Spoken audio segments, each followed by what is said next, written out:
Hello students, सुश्री classes में आपका स्वागत है। आज हम क्लास 11th के व्यवसाय अध्ययन विषय में सेकंड चैप्टर का अगला पॉइंट लेकर आए हैं।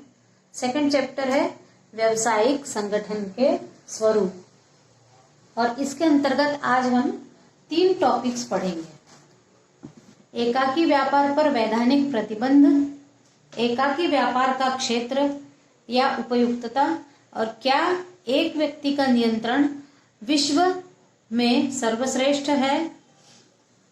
अब पहले देखते हैं एकाकी व्यापार पर वैधानिक प्रतिबंध।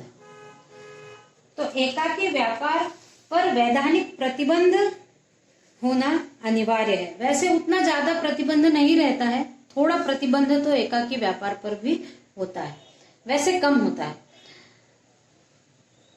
अपने संविधान में भी एकाकी व्यापार के लिए पृथक से कोई नियम नहीं बनाए गए हैं, पर सामान्यतः एकाकी व्यापार को भी अपने व्यापार का सही ढंग से संचालन करने के लिए कुछ नियमों को ध्यान रखना आवश्यक है। तो जो एक अकेला व्यक्ति व्यापार करता है उसको ज्यादा कानून की तरफ से तो नियम नहीं है, लेकिन फिर भी कुछ नियमों का उनको पालन करना आवश्यक है। जैसे पहला हो गया वैध व्यापार। वैध व्यापार यानी एकाकी व्यापारी को भी कानून के हिसाब से जो व्यापार करना वैध है वही व्यापार करना चाहिए, अवैध व्यापार नहीं करना चाहिए। फिर दूसरा है अनुबंध करने की योग्यता। अनुबंध करने की योग्यता यानी एकाकी व्यापार को भी अनुबंध करने की योग्यता होना आवश्यक है और अनुबंध अधिनियम के अनुसार वही व्यक्ति अनुबंध कर सकता है। अब यहाँ पर कुछ नियम दिए गए हैं अनुबंध कौन कर सकता है। तो उसमें पहला है कि जो 18 वर्ष की आयु पूरी कर चुका हो वो अनुबंध कर सकता है। दूसरा है जो मानसिक रूप से स्वस्थ हो यानी पागल न हो, वो व्यापार नहीं कर सकता। इसलिए मानसिक रूप से स्वस्थ हो, 18 वर्ष की उम्र पूर्ण कर चुका हो और जिसे विधान द्वारा अनुबंध के अयोग्य घोषित न किया गया हो, किसी भी कानून के द्वारा उसे अयोग्य घोषित न किया गया हो और जिसे दिवालिया भी घोषित न किया गया हो। जिसके पास बिल्कुल कुछ नहीं है वो भी एकाकी व्यापार प्रारंभ नहीं कर सकता। यदि उसको दिवालिया घोषित किया गया है तो वो एकाकी व्यापार प्रारंभ नहीं कर सकता। फिर तीसरा है अनुज्ञा पत्र लाइसेंस प्राप्त करना। एकाकी व्यापार की अनिवार्यता ये है कि उसे व्यापारी को लाइसेंस प्राप्त करके ही व्यापार प्रारंभ करना चाहिए। बिना लाइसेंस के व्यापार करना गैर कानूनी कहलाता है। फिर है अगला असीमित दायित्व।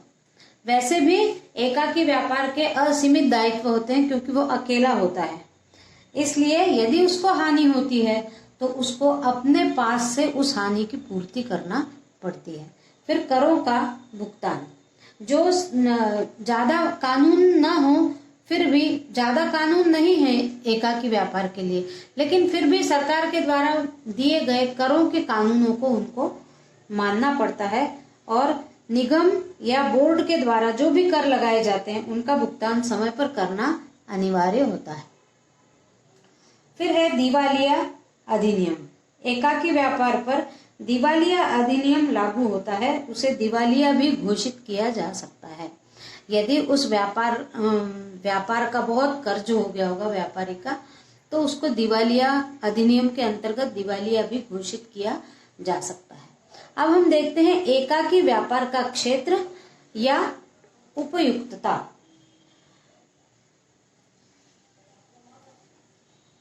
अब सब जगह आप देखते हो कि मॉल प्रचलन में है। मॉल यानी एक ही जगह पर कई वस्तुएं प्राप्त होती हैं, वो मॉल कहलाते हैं। तो आजकल मॉल का प्रचलन बहुत ज्यादा हो गया है, इसलिए जो एकाकी व्यापार है उनका क्षेत्र धीरे धीरे सीमित होता चला जा रहा है।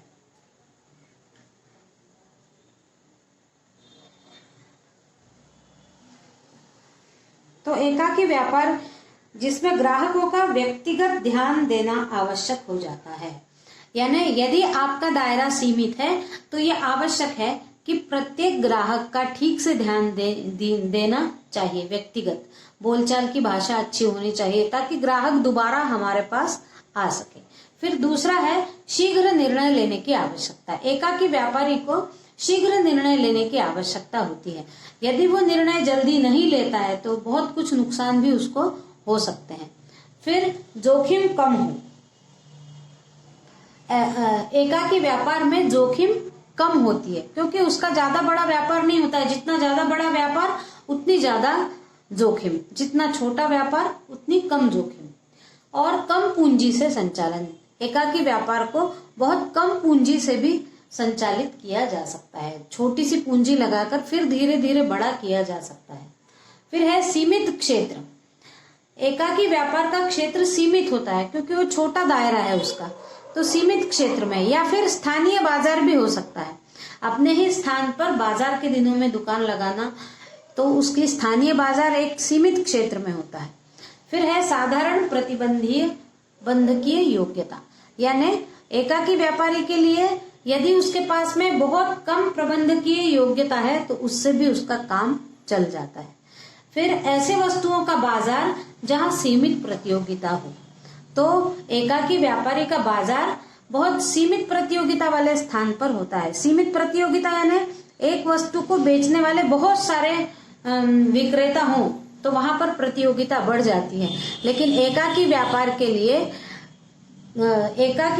लिए सीमित प्रतियोगिता रहती है। यानी वो एक ही सामान बेचने वाले बहुत सारे लोग नहीं रहते हैं क्योंकि उसका स्थान ही स्थानीय बाजार है और सीमित क्षेत्र है, इसलिए प्रतियोगिता भी सीमित होती है। अब हमको ये देखना है कि क्या एक व्यक्ति का नियंत्रण विश्व में सर्वश्रेष्ठ है। यानी पूरे विश्व में एकाकी व्यापार के लिए क्या कहा जाता है कि एकाकी व्यापार किया जाए कि न किया जाए, कि एकाकी व्यापार करना सबसे अच्छा है या बिल्कुल अच्छा नहीं है। हम इसके पक्ष में और विपक्ष में तर्क देखेंगे। तो एकाकी व्यापार के हम यहाँ कुछ पक्ष में तर्क बताएंगे यानी गुण। तो एकाकी व्यापार का पहला गुण है, और ये गुण हम पहले पढ़ चुके हैं, स्थापना करना सरल। एकाकी व्यापार को स्थापित करना बहुत सरल है क्योंकि वो कम पूंजी में छोटे जगह पर जब इच्छा हो तभी स्थापित कर लिया जाता है। क्योंकि एक अकेला व्यक्ति होता है, उसको किसी से पूछताछ करने की या किसी पूंजी को तैयार करने की आवश्यकता नहीं होती। फिर दूसरा है लाभ पर पूर्ण अधिकार। एकाकी व्यापार में लाभ पर उस अकेले व्यक्ति का पूर्ण अधिकार होता है। फिर पैतृक ख्याति का लाभ। यदि वो पिताजी के समय से चले आ रहा व्यापार है तो पिताजी के समय जो उसको ख्याति मिली है, प्रसिद्धि मिली है, उसका लाभ पिताजी के बेटे को भी मिल जाता है। फिर है सरकारी हस्तक्षेप न्यून। सरकारी कानून जो होते हैं वो एकाकी व्यापार के लिए बहुत कम रहते हैं लेकिन बहुत कम होते हैं।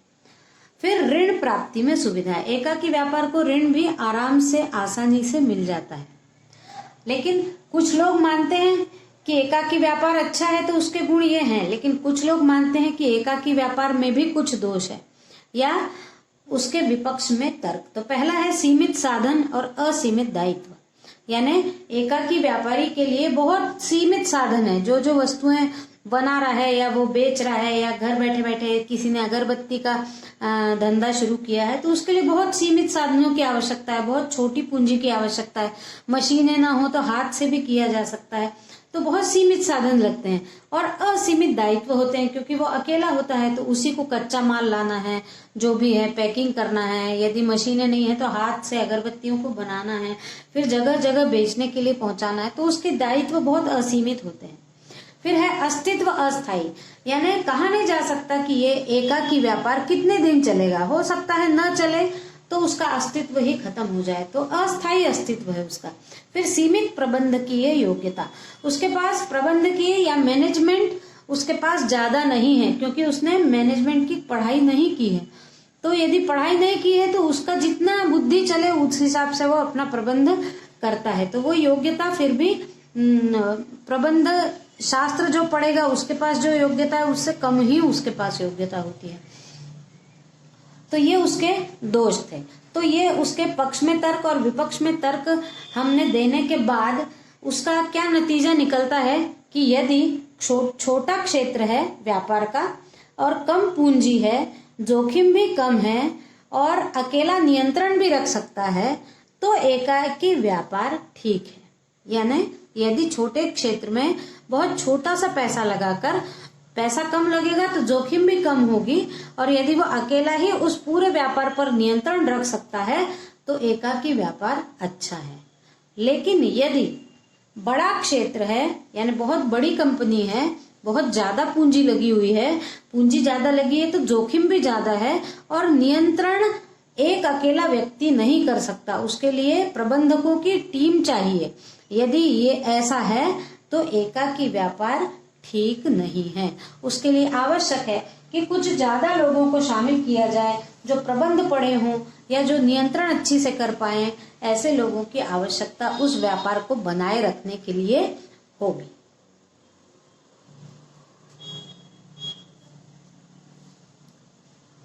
बच्चों, कैसा लगा आपको वीडियो? आज का वीडियो हम यही समाप्त करते हैं। इसी प्रकार मेरे वीडियो देखते रहिए और लाइक करते रहिए। Thank you.